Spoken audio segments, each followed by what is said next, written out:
Hello, everybody. Let us continue with Ascendance of Bookworm. From now on, I think I'm going to try to hit the mute button on my mic if anything is to ever interrupt. That way it's easier for me to find when I edit, because sometimes when I have like a quick interruption, like they walk in, want to tell me something or whatever, and then they leave right off the bat, it's harder for me to find in the editing without listening to the entire video. So I think from now on I'm going to try and hit the mute button, because it's easier to find it when it have the gaps, I guess you could say, in the audio, because the mic is sorry, the mic is muted. So I think it'd be easier for that. I'm sorry about that if I missed any in any of the other videos. If I did miss any in any of the other videos, please comment a timestamp on where it is in the video, and I'll go in the editor on YouTube and get it out. But it's harder for me to find if I don't know where it is. So for those of you commenting like, hey, I need to mute my mic, I'm like, please tell me where it is in the video, please, so I can go in and edit it out, and then you won't have to hear it anymore, you know? Because, anyway, I'm not going to delete the video and then edit it and then re-upload it, because I can edit it in the editor version, I hope. Anyway, let us continue. I just figured I'd let y'all know that. How am I even going to say this? Loyalitat? I'm curious to how they're going to pronounce that in the dang anime. Sneaking Suspicion. A sales bonus short story for Part 5, Volume 2, written from the perspective of Loyalitat, the Vice Commander of the Sovereign Knights Order. The events of the Royal Academy's dedication ritual have made the Order particularly suspicious of Rosemine. A curious conversation follows, but is cut short when a request for aid arrives from Hildebrand, the Third Prince. How do those of the Sovereign Knights Order view Roblet's past, Ehrenfest and Rosemine? It's pretty tense, bouncing between Loyalitat's deductions and Roblet's trickeries to hide the truth from him. Still doing today's paperwork, Lord Loyalitat? One of the knights asked me as the squad returned to their resting spot in the Royal Palace's training area. I do not envy that workload. I doubt your patrol was any less arduous, I said. How was the Royal Academy? Did you come across anything interesting? And that's before we had just completed their routine patrol of the Academy's grounds. They lined up in front of my document-covered desk, which we'd moved to the resting spot so I could more easily receive their reports, and started on their summaries. We checked the dormitory of each abolished duchy and found nothing of particular note. There were as many fey beasts as expected, and no single species seemed unusually dominant. On top of that, we found no traces of Turnish in the area. Winters in the Sovereignty were normally quite relaxed, as most nobles returned to their home duchies. This year, however, the knights hadn't been allowed to leave. Someone had unleashed Turnish during last year's award ceremony, putting the royal family's lives at risk. So security around the Royal Academy had needed to be increased. Patrols regularly checked the unused dormitories of abolished duchies to make sure they weren't being misused, and inspected the area for suspicious fey beasts or intruders. We couldn't allow another incident to undermine the Zent's authority. Any word from the Royal Academy? I asked. As of Fourth Bell, neither Dunkelfelger nor Ehrenfest has contacted the royal family. I see, that is a relief. The Third Prince was still only a child, and as the sovereignty was on such high alert, any messages between students and members of the royalty had to pass through the Sovereign Knights Order. Prince Hildebrand, Lady Eglantine, Prince Anastasius. We received frequent reports from the royals associated with the Royal Academy, and most of them had at least something to do with Ehrenfest or Dunkelfelger. No other duchies were being summoned to the royal villa on such a regular basis. They went out of their way to acquire permission to hold religious ceremonies at the Royal Academy, one knight said, his voice tinged with irritation. I expect both duchies to be busy with their joint research for quite some time. Given that they involved even the Zent, I am sure it will produce splendid results, and that I am no less annoyed. Lady Rosemine of Ehrenfest had acquired the royal family's permission to perform religious ceremonies at the Academy. Then she had invited the royals themselves to participate, advising them to bring empty phase stones to fill with mana, and to actually take part so that they could experience a true ceremony and potentially even obtain more divine protections. The Zent and several other royals had agreed. Had that been all there was to it, Lady Rosemine would not have been the target of so much criticism. I sided with the Knights Exchange. Do not speak ill of Lady Rosemine, I said. She helped to gather an impressive amount of mana for the royal family, and the Zent later declared that he found the ceremony a valuable experience. You know that. But that shield of hers. Do you not consider it dangerous? Lord Robert suspects that Lord Ferdinand is pulling her strings as part of some plot to steal the Grutushite. You do realize that... Oh my god. Lady Rosemine had not allowed knights to attend the ceremony because, I mean... Yeah. You know, it's tradition, essentially. And used Chitsaria's shield to weed out those with bad intentions. The spectacle had made us aware not only of her shield, that not even the Sovereign Knight's order could break, but also of several Archduke candidates from neutral duchies who could turn against us at any moment. I mean, hello, that's a good thing. Keeps you aware of those who have bad intentions, you know? It used to be the case that Lord Robert was the only member of our order who viewed Ehrenfest with suspicion, but his concerns had since spread to many of our knights. Still, Lady Rosemine's behavior during the dedication ritual had made it clear she was a good-willed cooperator. The keys to the underground archive, the translations of ancient texts, the importance of religious ceremonies, it was no tall tale to say that the most vital information now at the royal family's fingertips had come from that one girl. We couldn't allow our nerves to lead us astray, even though Zent was nothing but grateful to her. Yeah, hello! Kinda... Well, then again, I mean, Robert was kind of, you know... tricking the Zent as well, so I mean, just because he trusts someone doesn't mean it's necessarily worthy of the trust, you know? I understand why one might be wary of an individual immune to physical threats, I said. That fear only comes from her having an advantage. We could do away with it by acquiring her power ourselves. Do you have the means to do that? And I asked surprised. I responded with a brisk nod. I frequently attended royal dinner meetings as a guard knight, which had granted me the good fortune of hearing Prince Anastasius' reports. Lady Rosemine's joint research was set in motion when she obtained more divine protections than most during one of her classes. You understand that much, correct? Well, that research enabled the students of Dunkelfelder to create their own pillars of light, earn the gods' blessings for themselves, and even form Leidenschaft's spear. They also acquired Chitsaria's shield. Acquiring the shield ourselves wouldn't be easy. It would mean going to the temple first of all, but I found it best not to mention that here and now. At the very least, Lady Rosemine isn't the only one able to make the shield. I am curious, who else can make the shield then? And she intends to share how others can make it too. I mean, everybody else can make, like, Leidenschaft's spear, I think, shoot, there's at least 4, 5, 6 people who could make Abeglave's sword. Who else can make Chitsaria's shield? I'd love to know that. I was at a complete loss upon hearing the report, but it seems she can also give blessings by whirling and playing music. As it stands, we would only harm ourselves if we tried to push Ehrenfest away. We have everything to gain by learning what we can from them. You know of the temple's crazed obsession with her, do you not? Yep. The Sovereign Temple, yeah, that guy is cuckoo. Cuckoo for Cocoa Puffs on this one. It was a well-known fact that during last year's Bible inspection, the Sovereign Temple had resolved to make Lady Rosemine theirs. They claimed that someone who was loved so deeply by the gods and could wield their divine instruments belonged in the Sovereign Temple more than a bottom-ranking duchy such as Ehrenfest. I mean, it's not bottom-ranking anymore. Seeing her in action had slowly changed my stance from thinking they were fools to agreeing with them, of bringing an Archduke candidate to the sovereignty was no simple matter. On that note, it would seem that Lady Rosemine agreed to perform the next Archduke Conference, the Starbind ceremony, as its High Bishop. Prince Anastasius approached her about it, did he not? Yes, the second prince is determined to let Prince Sigiswald rise above him. My sympathies to Lady Rosemine for getting caught up in that. Yeah.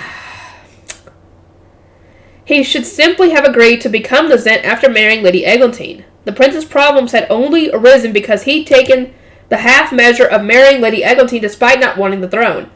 He spoke colorfully of having seen his love through and wanting to grant the wish of the woman who meant so much to him, but the truth of the matter was that he had wanted to avoid the strenuous duties of a king. I mean, you can't blame him. His father, who had endured so much for his lack of a Grutushite, had wanted the country to be ruled by whoever had the most mana.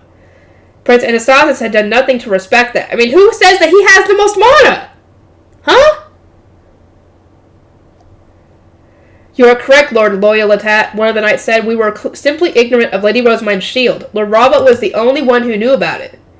Is that so? Do you know where he learned about it? From his former lord, as I understand it. And who would that be? Could it have been a common spell before the Civil War?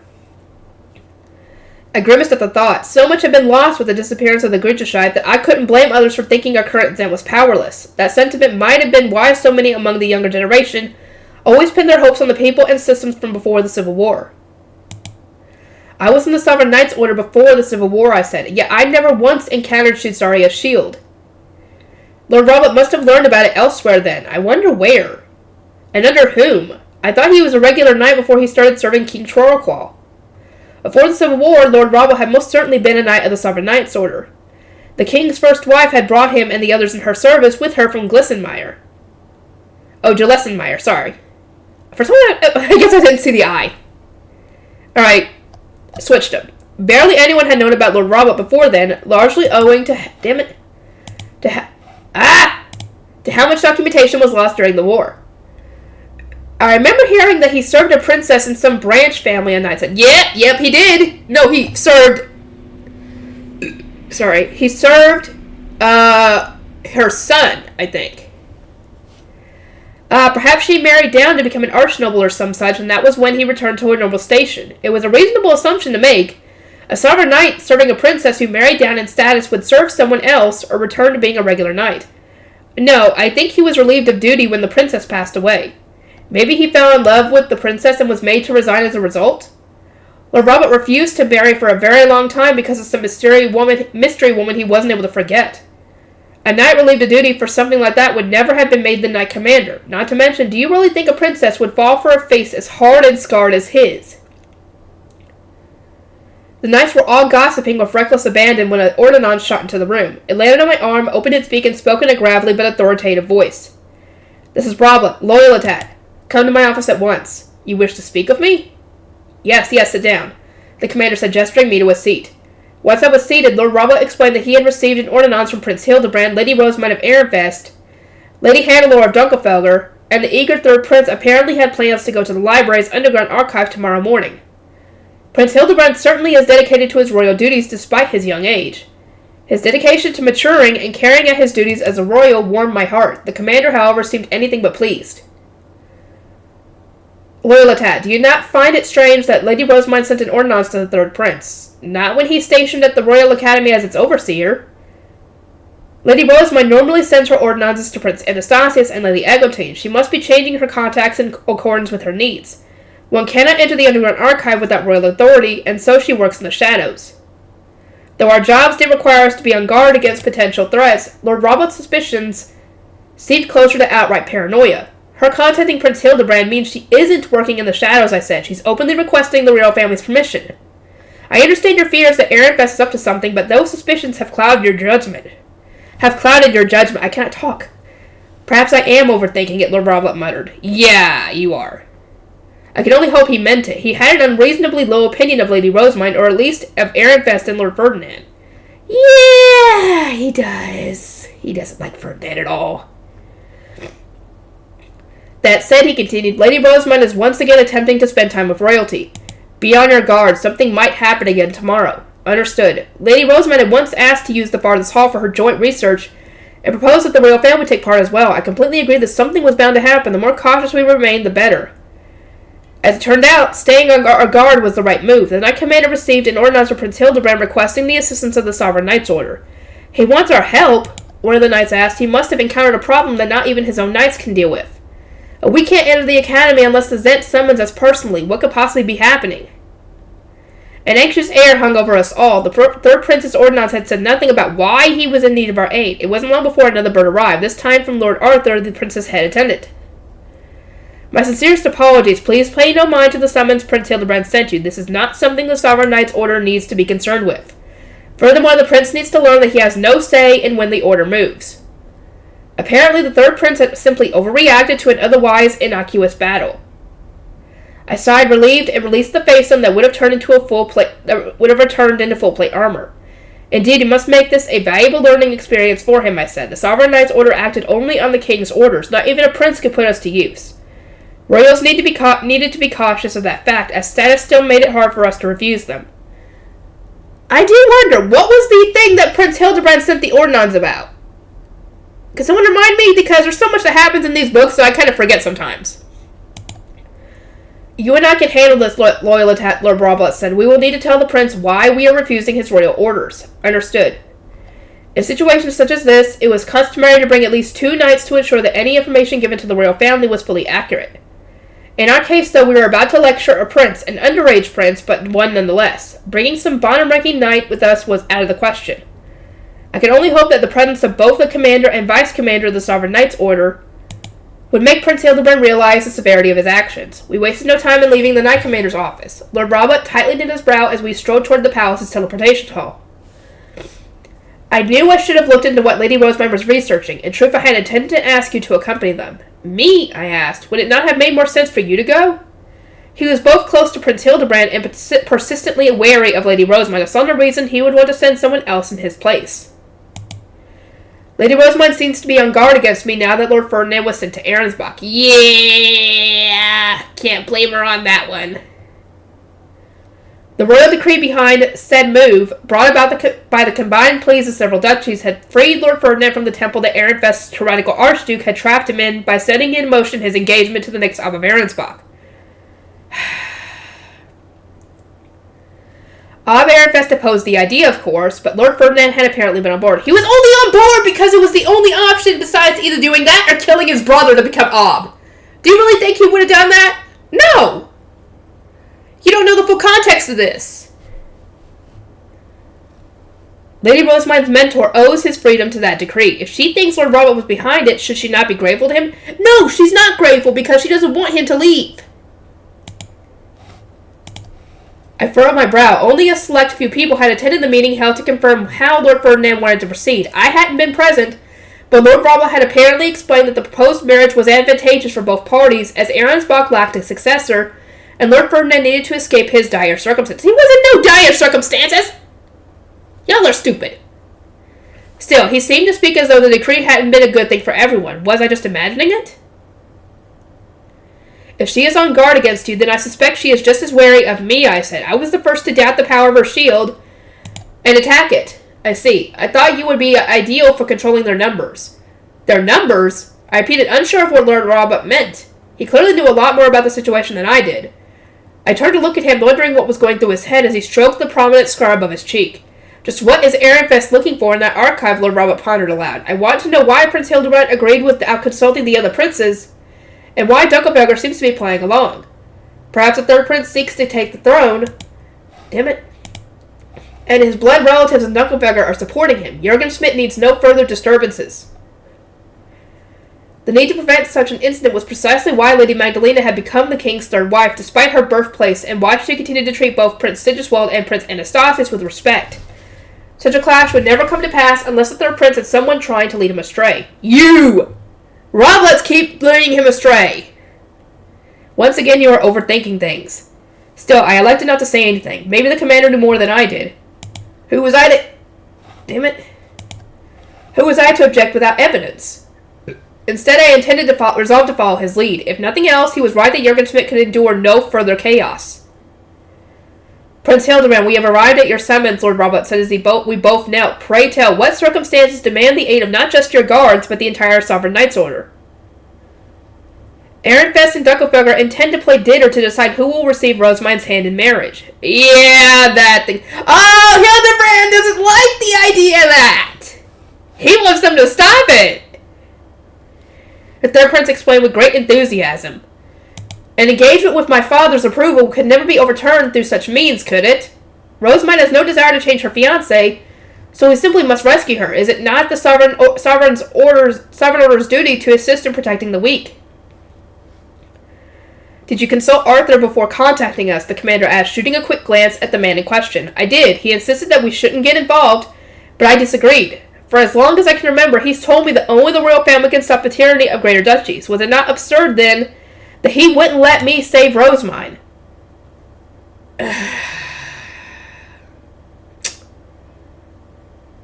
This could be interesting. The prince's stance was nearsighted and immature. He was far too obsessed with his desire to mete out justice. Were he my son, I would praise him for his strong moral values and assure him that protecting the weak was the right thing to do. A prince, however, needed to be taught the consequences of his actions. His every move had to be weighed on the scales of interduchy relations. Under normal circumstances, the prince would come to that realization when he started attending the academy. In this case, however, no sooner had the third prince been baptized than he had been tasked with overseeing the royal academy. It must have been a heavy burden for a boy his age, but if he continued to be so careless when interacting with other duchies, a serious incident would surely be on the horizon. Prince Hildebrand gazed up at the commander, his purple eyes brimming with hope. Arthur opposes the idea no matter how many times I ask, but could you save Rosamund from me, Robla? Knights are duty-bound to help those in need. I cannot. But why? There is no royal decree for us to take action, and neither Ab Ehrenfest nor Ab Dunkelfelder has requested our assistance. We cannot involve ourselves in a matter that has nothing to do with us. It would risk us being accused of malicious interference. For once, Robla's doing the right thing in this situation. No, I don't think it was Robla. I think it was... Who's saying this? Is it Loyal Latat saying it? Whoever's saying this is doing the right thing on this one. Neither of the involved duchies have requested the king's arbitration, which meant their Abs were vocally or silently approving the dinner match. As someone from Hochschlitz, I didn't know too much about dinner, but the sovereign order was full of knights from Dunkelberger, and I'd at least heard of the kinds of matches that took place at the academy. If an engagement is at stake, then perhaps this is bride-taking dinner, I said, though my knowledge on the subject leaves much to be desired. I am told that Dunkelfelder plays it when one side's parents refuse to give their blessing. Lady Magdalena might be able to provide a better explanation. For this match to have come about in the first place, could it be that Lord Lestelot and Lady Rosamund are in love? Lady Rosamund did not seem old enough to decide on an engagement based on romance, so perhaps there are other factors at play? Based on her appearance, I doubted if she was mature enough to think of romance. As it stood, she was unlikely to have even developed mana sensing. Yeah, she hasn't done that yet. Not until, dang it, which book? What was it, book 32? It was either book 32 or book 31, I cannot remember. I would assume they intend to announce the results of their match during the Archduke Conference, then approach your father about undoing the current engagement, the commander said. Neither the king nor the Sovereign Knights Order can act without a formal request from the Ab of both duchies. The prince pursed his lips, a poor attempt to mask his displeasure. Even at your young age, you are determined to carry out your duties as a prince, I said. It is wonderful to behold. I am also touched to see you on such good terms with Ehrenfest and Dunkelberger's Archduke candidates owing to your work with the Royal Academy's Library Committee. He stared at me in surprise. By no means was he entirely in the wrong. His work ethic and desire for justice were both the things I wished to praise and encourage.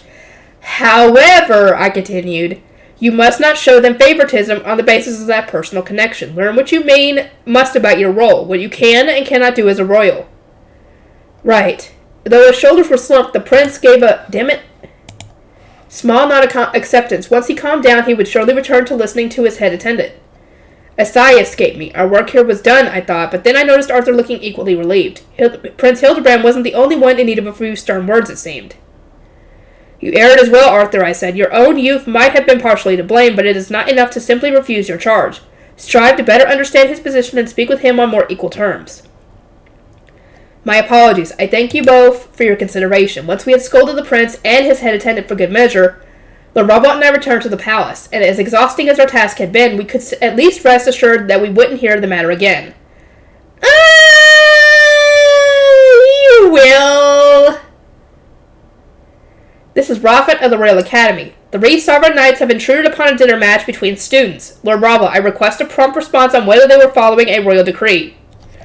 An unexpected ordinance had arrived in the office of Zed Trolkol. It had perched on the arm of the Knight Commander, currently acting as a guard knight, before making an announcement that stunned everyone in earshot. I clapped a hand over my mouth to keep many extraneous remarks at bay. Is the third prince behind this? I thought we made ourselves clear when we went to see him. This is Roblet. They are not there by a royal decree. I was frozen in place, but the Knight Commander responded without missing a beat, his expression unchanged. Then he knelt before the Zent. I wish to capture and interrogate these rogue knights, Lord Roblet declared. At once, I snapped out of my stupor and dropped to one knee beside him. It seemed unwise to mention our conversation with Prince Hildebrand, but there was a very real chance the knights had moved on his order. We would need to question them to determine whether they really had acted independently. I also support an interrogation, I said. I find it hard to believe that any of our knights would resort to insubordination. Something must have happened to cause this behavior. Please permit us to travel to the Royal Academy. It was then that another ordinance arrived, this one from Prince Anastasius. He had received a report from Herrscher that sovereign knights were inciting students from lesser and middle duchies to cause some kind of chaos. Not only are they interfering in the dinner match, but they're also rallying students of lower-ranked duchies. The situation was abnormal, to say the least. Few people at the Royal Academy would have the mana capacity necessary to stop a sovereign knight. Higher-ups from the order would need to intervene and contain them post-haste. Should we contact Prince Hildebrand? Zentralkol shook his head. It would take far too long to explain the situation to him. Go with Anastasius at once. And so, with barely any information to guide us, we headed to the teleporter. Going straight for the palace to the academy took far longer than one might expect. It was much faster to travel through Prince Anastasius' villa. We arrived to find the second prince waiting for us with his guard knights. He led the way and opened the door to the Royal Academy. "Let us go," he declared. We arrived at the training area to find 3 sovereign knights engaged in combat. The students they had gathered were nowhere to be seen. They must have scattered when Roffin explained that the Zent hadn't sanctioned their intervention. I was well and truly relieved that we wouldn't need to imprison any children. Yeah, that'd be a good thing. Once we questioned those from Ehrenfest and Dunkelfelder, we returned to the sovereignty with the 3 unruly knights of our order. There was something especially strange about them. By whose command did you come here? Are you truly acting without orders from the Zent? The royal family was concerned about Dunkelfelder potentially taking the Saint of Ehrenfest. Dealing with such concerns is the duty of the Sovereign Knight's Order. A purposefully defiant knight cannot be trusted. If a trespass of this nature happens again, the Sovereign Order will risk losing the trust of the Zent and all of Jürgenschmidt. This is what the royal family wants. Our interrogation had reached a standstill. No matter what they were asked, the knights just kept repeating that they had moved to rescue Lady Rosamine and that they were acting for the royal family's sake. Who did this? I'm assuming Prince Hildebrand I don't know anymore at this point. My unease grew as our attempts at questioning continued. Prince Hildebrand was the only royal I knew who would care so deeply about Lady Rosamine marrying into Dunkelfelder. Dunkelfelder will sit in on our next interrogation, Lord Robert explained to all those present. Give these 3 time to return to their senses, but do not under any circumstances allow them to escape. Loyalitat, we are going to the third prince's villa. As far as the others were concerned, the purpose of our visit was to report to the Royal Academy's overseer. In truth, however, we intended to question Prince Hildebrand about whether he was behind the knight's apparent insubordination. Only the commander and I knew that he had asked the Sovereign Knight Order to save Lady Rosamine. But when we arrived at the third prince's villa, has something happened within the Sovereign Knight's Order? Prince Hildebrand received our news with a look of surprise. Then when we asked whether he had ordered the knights to take action, he shook his head. I neither gave the command nor contacted the order, he replied. In fact, I wasn't even aware that their match was scheduled for today. Isn't that right, Arthur? I turned to the head attendant, barely able to contain my surprise. Had the third prince requested our assistance without even knowing when the dinner match was expected to take place?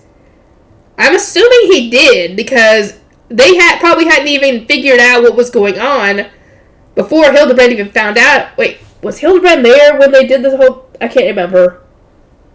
Prince Hildebrand speaks true, Arthur said. The date had yet to be decided when Lady Hannelore first mentioned the match to him at the library. Okay, I got my answer. As the two of you convinced him to drop the matter, he refrained from even trying to gather information about it. The professors of the Knight's Order will confirm that we did not ask them a single question about the dinner game. Though the prince seemed none the wiser, Arthur understood that they were both under suspicion of causing the knights disloyalty. He also understood the danger that put them in. The blood dripped from his face as he stoutly and scrupulously expressed the innocence of his lord. As his head attendant, I can guarantee that Prince Hildebrand did not contact the Sovereign Knight's Order. The fact that he has yet to attend the Royal Academy means he does not have a staff, or the means to brew. As he cannot use ordinances of his own, there is no way he could have sent word without us knowing. Every letter and document that ended up in the prince's hands passed through his retainers, who also stayed with him whenever he left his villa. Arthur was right in saying that Prince Hildebrand didn't have the means or freedom to act independently. Furthermore, he continued, the only sovereign knights invited to this villa were the two of you.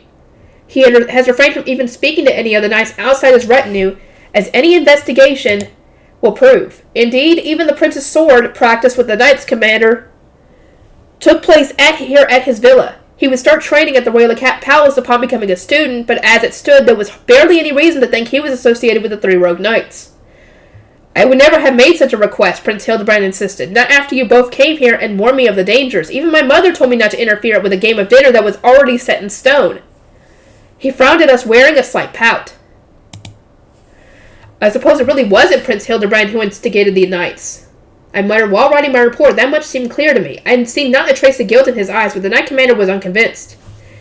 Oh, and why do you think that? Lord Robert asked, glaring at me. Those two might be lying. Ehrenfest's victory means that Lady Rosemine won't need to move to Dunkelfelder. The prince's wish has been granted. Yes, but they could never have acted without knowing when the match was due to take place. I consulted the professors of the Knight's course, and not one of them informed Prince Hildebrand. Rather, it was Prince Anastasius who knew. Perhaps due to the frequency with which they caused issues, or the tendency for those issues to develop into major events, Ehrenfest's and Dunkelfelder's antics at the Academy were reported to the second prince, not the third. A judge's request to play dinner had gone straight to Prince Anastasius. Let us assume Prince Hildebrand was behind this, and that his retainers were involved as well, I said. For what reason would they have summoned us there to scold them? It was only then that we learned of the third prince's wish to rescue Lady Rosemine, a wish that he would have surely have wanted to keep close to his chest. As for Prince Anastasius, not even he knew it was Bride taking dinner from the documentation. I suspect a third party is involved, and that they wish to frame Prince Hildebrand for the crime. You are smarter than I thought, the Knight Commander said, a smirk arising on his lips. I shall consider this third party. Lord Roblet was a stubborn man. If my words had done anything to sway his ever-suspicious mind, then I considered that a reason to celebrate. A tense air would surely hang over his training session with the young third prince, if the commander continued to suspect his involvement in the situation with Ehrenfest and Lady Rosemine. Still, even if a third party is to blame, what could their objective have been? If they had used Lady Rosemine's situation as an opportunity to incriminate Prince Hildebrand, then their objective must have lain elsewhere. Perhaps we could use the consequences of the three knights being instigated to deduce what our criminals had wanted to achieve. Did they wish to drive a wedge between the Zent and the Sovereign Knights Order? Or was this plan meant to bring shame upon the former? Why involve the apprentices? Who knew of the date of the dinner match? Where did our third party acquire the information, and how did they contact the Sovereign Knights? Questions darted through my mind until at last something caught my attention. I could feel the dots slowly connecting when the commander suddenly called out to me and said, "Are you done with your report?" My train of thought crumbled and the connecting thread vanished with it. Fuck. Wait, what was I thinking? I responded to the Knight Commander and tried to put my thoughts back in order, but it was no use. Crackles and pops rang out from behind me as the wood in the fireplace continued to burn. Oh, please tell me there was no trug in that fireplace. So who was the one who instigated the knights? I cannot remember who it was for the life of me. Let me know. And why? Anastasius, various goals. A sales bonus short story for Part 5, Volume 3, set during the aftermath of Detlinde's dedication whirl. How did the royals feel about the circle that appeared on stage? What did the Sovereign Temple have to say about it? These are the events that preceded Eglintine's attempt to gather information from Rosemine. I always have a hard time writing stories from the royals' family's perspective, as I need to think extremely carefully about how much information to reveal. The balance of power between royals is also surprisingly complex. That whirling was unlike anything I had ever experienced, Mother said. For that young lady to have repelled the god of darkness, so she must have been the goddess of chaos in disguise. Huh?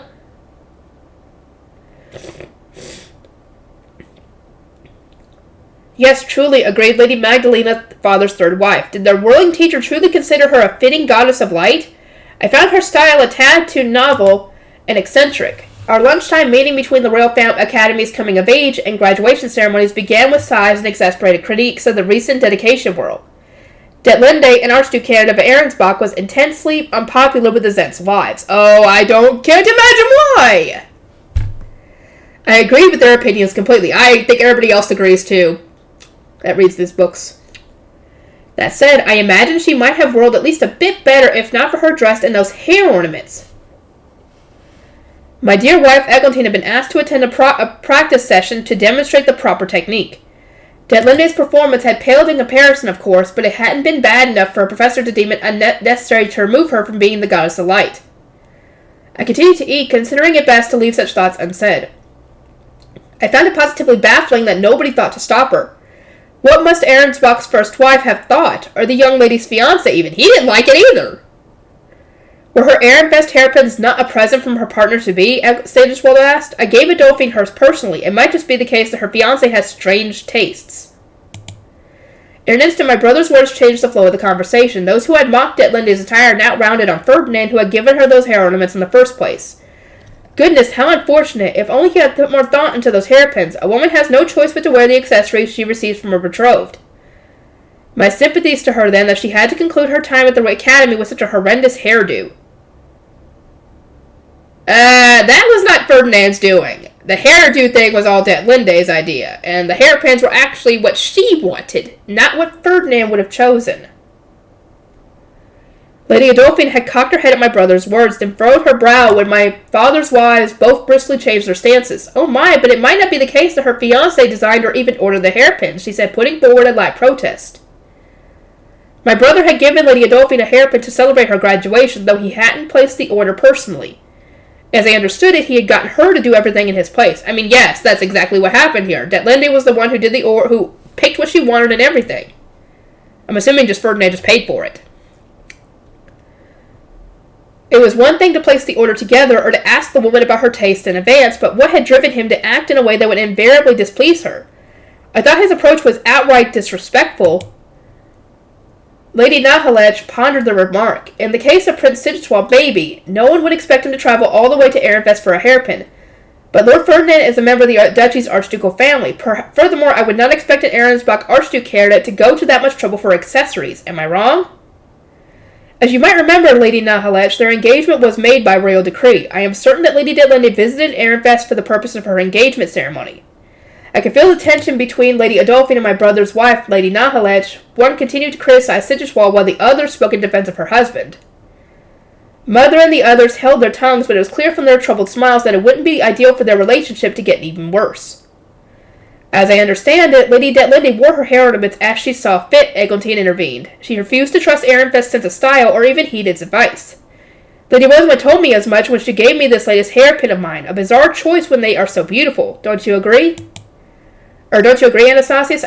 She gave me a smile while touching her newest hairpin. It suited her perfectly. If she wanted me to help defend Ehrenfest, then it was my duty to accept. Rosamund has done plenty to help us. I should return the favor. Indeed, I said. Ehrenfest prepared 5 Shentis hairpins that varied in size and color. The intention was to give Lady Linde more choice, to let her pick and choose accessories to suit the occasion. I found it rather interesting. Is that so? Lady Magdalena asked. Then that would make her decision rather bad, I'm assuming? She fell silent, though I could tell she had wanted to say foolish. Oh, that's how Ferdinand would have said it. He would have called her a fool. As a fellow man, I must express my sympathy for Ferdinand, who is bound to that woman by a royal decree. She might only be an interesting interim awe, but her behavior is shameful for the next ruler of a greater duchy. I agree completely. I feel bad for Ferdinand in that regard. That is enough, Anastasius, my mother began. She was going to lecture me about criticizing the royal decree, so I masterfully changed the subject. I am less interested in the goddess of chaos's attire and more curious about the magic circle that appeared when she fell. It wasn't something I'd ever seen before. Mother, father, do you know what it might have meant? The circle had caused quite a commotion in the auditorium, but nobody had gone to the trouble of researching it.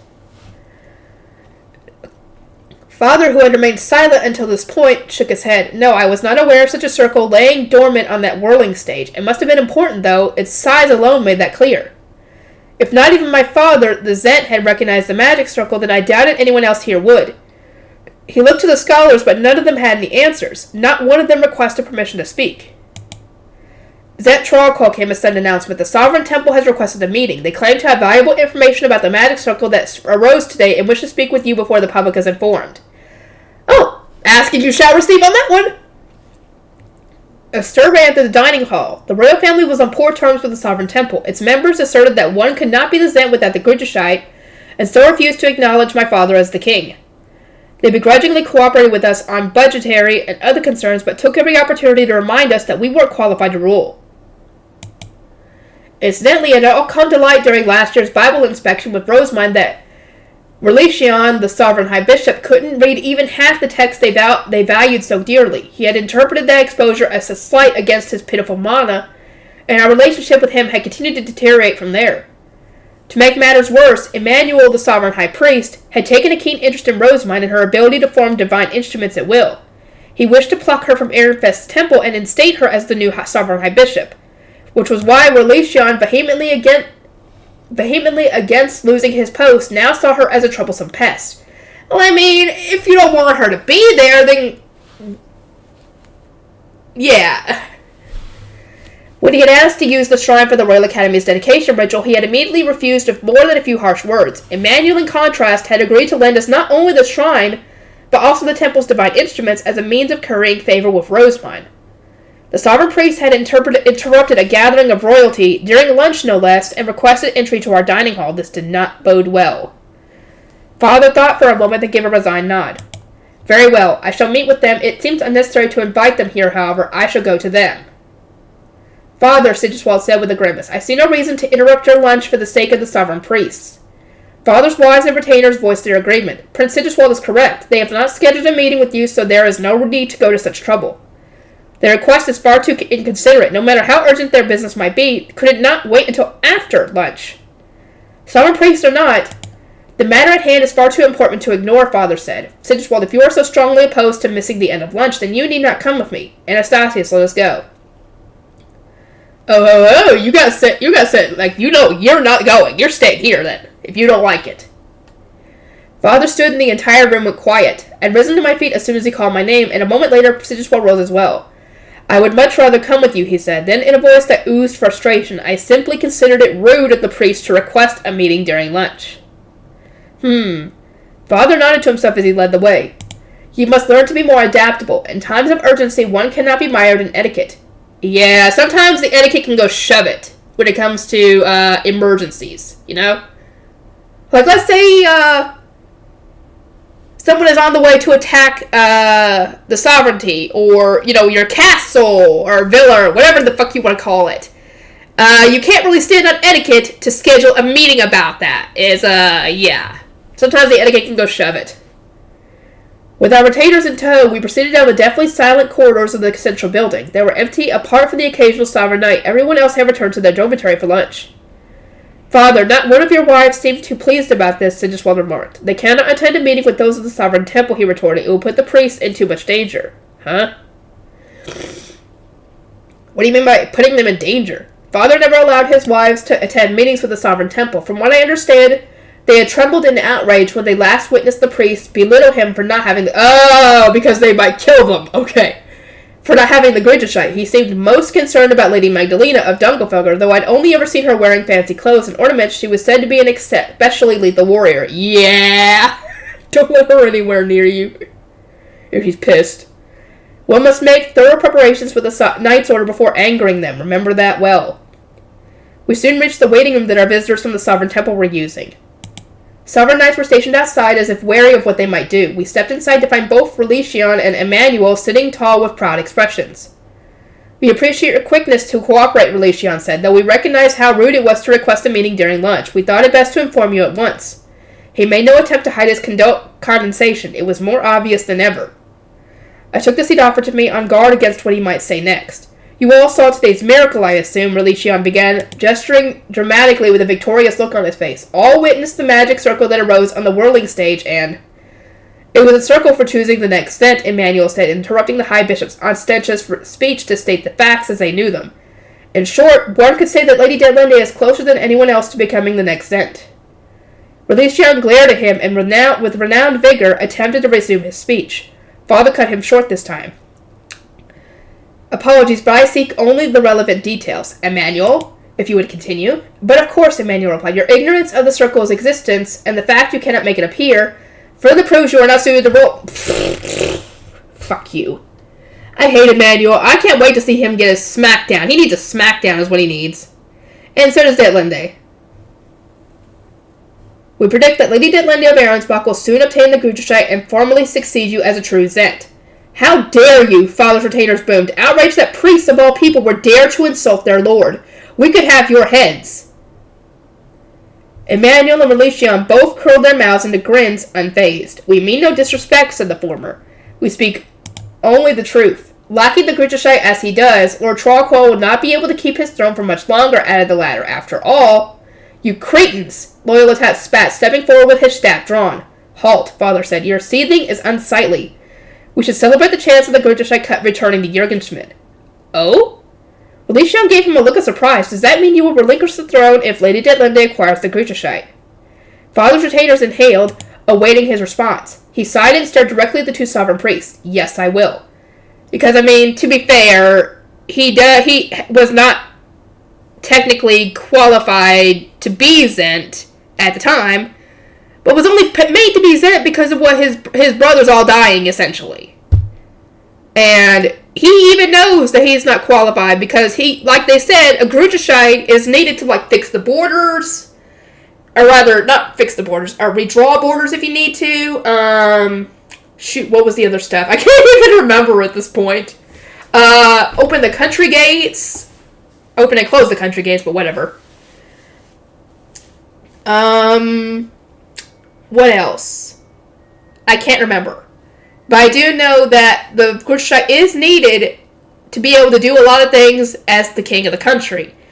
And that, even he knows, and if you can find someone who can actually obtain the Grutashite, then he's more than willing to step down and let them rule. Because he knows he's not qualified, and I'm sure he's tired of being the king, to be honest. Everyone else focused on father, but I turned my attention to Siggiswald. Though one might not guess it from his enduring calm, he was obsessed with taking the throne. Hence his previous determination to court Eglantine. If not for my agreeing to become a vassal, he would never have given up on her.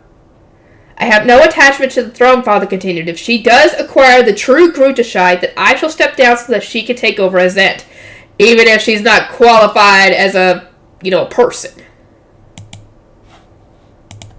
Siggiswald squinted ever so slightly. Anger and objection stirred in his dark green eyes, too ferocious to remain hidden. However, father said, speak not a word of the magic circle's purpose before then. Releasing such information to the public would cause nothing but chaos. Indeed, if word spread that Detlinde could obtain the Grutashite, any number of people could try to harm or obstruct her. Even those who pinned their hopes on her would turn violent if she ultimately let them down. Jurgensmith would risk entering another age of war, this time over a Grutashite that did not even exist. Father conveyed the dangers of the sovereign priest to emphasize his point, then stood up and took his leave. It is inconceivable that Arensbach's Archduke candidate could obtain the Grutashite and become the next Zent, came voices of complaint as soon as we were outside the room. Indeed, this wasn't a complaint we could take at face value. Not one of us wanted to believe that someone as embarrassing as Detlinde was actually on track to become the Zent.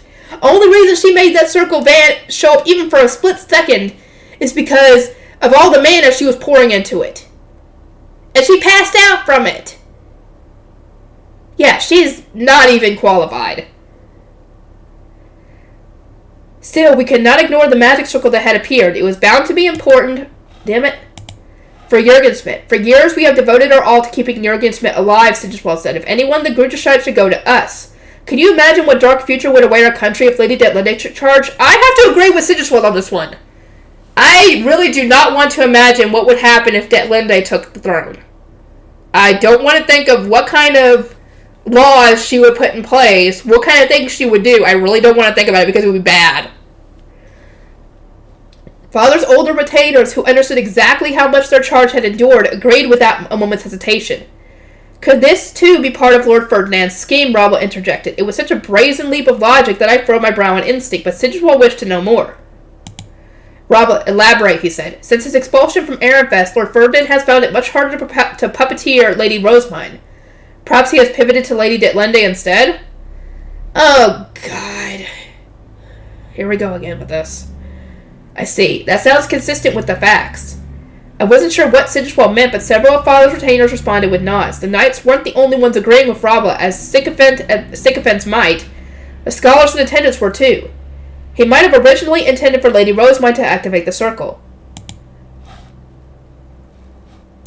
I remember Lady Eglantine reporting that Lady Rosamund was able to make face stones shine during their whirling practice, that he might have resorted to using Lady Detlinde instead.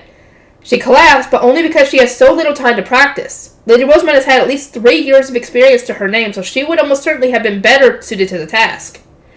Lady Detlinde is graduating this year. Perhaps this was the only chance Lord Ferdinand had to reach the stage?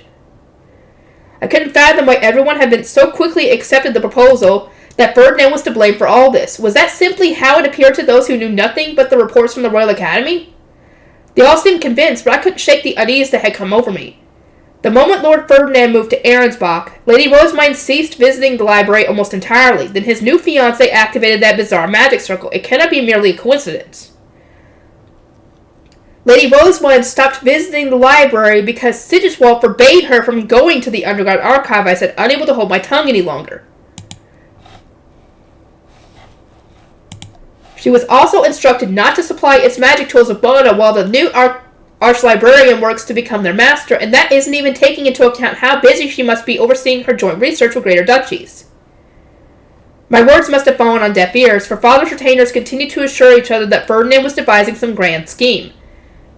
Seeing even my brother nod along with them made me wonder whether I was in the wrong for thinking none of this made sense. That he would continue to plot even from Ahrensbach proves how dangerous Lord Ferdinand must be. One of the scholars concluded, we should investigate him further. Calm yourselves, father said exasperated. As I made clear, the return of the Griecherscheid would be a joyous day for Jürgenschmidt. The country cannot be ruled properly in its absence. As long as it comes back, it does not matter who obtains it. A shiver ran down my spine. What in the world was he saying? Father had sent Ferdinand to Ahrensbach on the grounds that if someone from Ehrenfest obtained the Griecherscheid, the losing duchies would come together and attempt to overturn the status quo, making a peaceful exchange of power impossible. Does he now intend to bring civil war back to Jürgenschmidt? I wanted to protest, but Sigiswald spoke before I could. In that case, when Rabba insisted that Lord Ferdinand was a branch royal targeting the Griecherscheid, why was your response to relocate the latter to Ahrensbach? Was it not because you considered him a threat? Yes, that was my logic. I thought it best to avoid chaos in the transition of power, father said. Now that he has moved, however, the entire situation has changed. Ahrensbach is a greater duchy that supported me during the Civil War, in contrast to Ehrenfest. We will not lack support there, and the transition of power should occur with relative ease, though I do hope he acquires the Griecherscheid while Ob Ahrensbach is healthy. Lady Detlinde might only be an interim Ob, but Lord Ferdinand will cease being able to become the Zet once she takes charge. Father hoped the pair would marry while the Ob was in good health, and that either Ferdinand or Detlinde would then obtain the Griecherscheid. They would establish themselves as the new royal couple and rule Jürgenschmidt. Damn it. Leaving Letizia and Hildebrand to run Ahrensbach as its archducal couple once they come of age. It was a plan that none of us had anticipated, presumably not even Ferdinand, on whom it all depended. As desirable as that outcome must have been to father, nobody else would wish for such a future. His retainers looked troubled, and Sigiswald was completely unconvinced.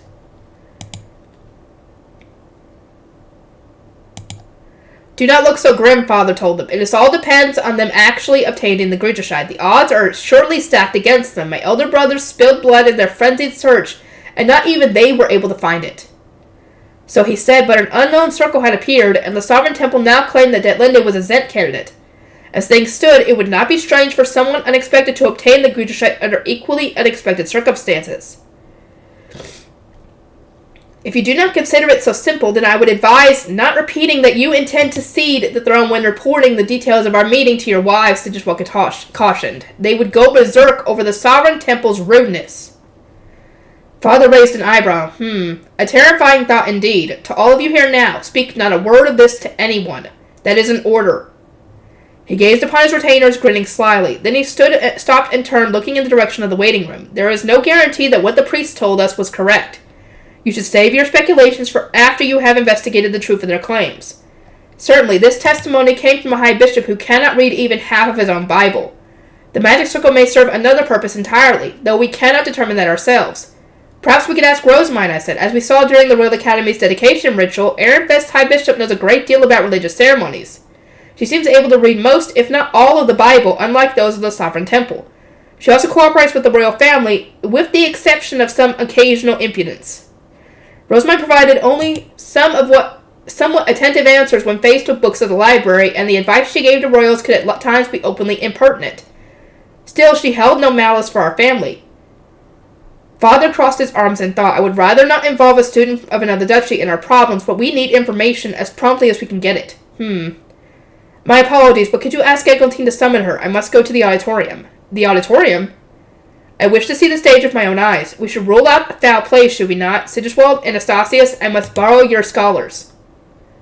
Before we could get a word in edgewise, Father took our scholars and sped toward the auditorium.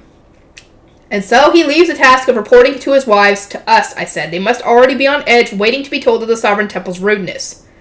Our hands tied, we started our unenthusiastic trip back to the dining hall. Eglantine will need an explanation as well, Sigiswald noted. I entrust that duty to you, Anastasius. It should fall to you to speak of father's wives. I must escort Eglantine back to our villa. Your retainers can do that. I refuse to have anyone else escort her. Not to mention, if we do not act soon, those of Ehrenfest will start preparing for the graduation ceremony. As we fought over who would explain the situation to father's wives, Sigiswald took out a sound blocker. Anastasius, what do you think about the theory that Ferdinand is behind all this? He asked. There was little I could say about Ferdinand as a person. The two of us had never really spoken, but I sincerely doubted the claim that Ehrenfest was trying to produce the next Zent. Their behavior during the introductory tournament yesterday told me their hands were full enough from internal politics. They did not even have a good relationship with the losing duchies. I saw no reason they would attempt to bring them together to seize Jürgenschmidt. What do you think, brother? I asked in turn. He seems very suspicious to me. I thought that marrying him into Ahrensbach would erase his chances of starting another civil war to obtain the throne. A father is ready to step down, and Ferdinand surely schemed to activate that circle. I wonder if there is more to this situation than we know. Only a select few people had been present when Ferdinand was given his royal decree. Sigiswald and I were both excluded. Rabla attended as a guard knight, my brother continued. I suspect he knows far more than we do, and that he has good cause to be so suspicious of Ferdinand. So it seems abrupt to me, but not the others, because father's retainers know more than we do. I crossed my arms in thought. As busy as Ehrenfest seemed, I could not guess what Ferdinand was thinking now that he was in Ahrensbach. Father insists that everything will change once Ferdinand formally becomes a citizen of Ahrensbach, and yet the man's marriage has yet to happen, and we now have reason to assume he was behind the activation of the stage's magic circle.